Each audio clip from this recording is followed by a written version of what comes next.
So we are the Cold Turkeys, and we are delighted to be here at PorchFest 22 on porch number 5.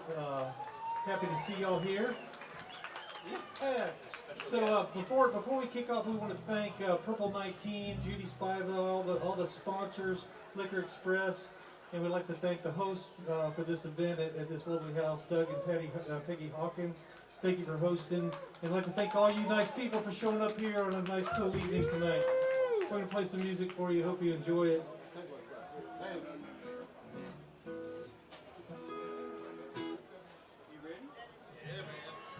So we're going to kick things off with a little, even though it's a cool night, we're going to kick things off with a little bit of calypso music. This is from around, I don't know, 1957. Harry Belafonte did this on one of his records.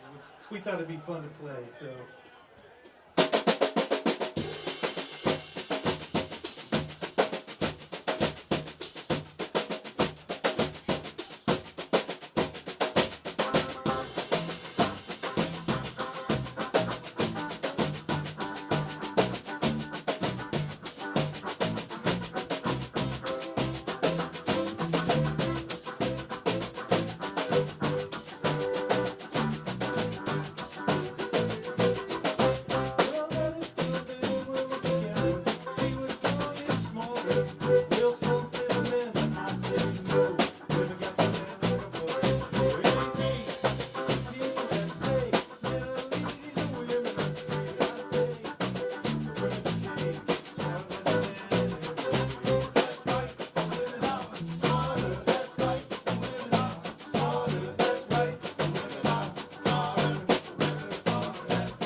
Everybody hear everything okay back there? Does it sound okay?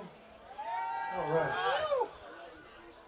So we thought we'd do this song. This song has an interesting story. Back in, I don't know, the late 90s, Woody Guthrie's daughter found a notebook, and it had a notebook full of lyrics that Woody Guthrie wrote that would never put to music. So her daughter gave this lyric set to a band called Wilco and Billy Bragg, and they put this song to music. So this is called California Stars, lyrics by Woody Guthrie and music by Wilco.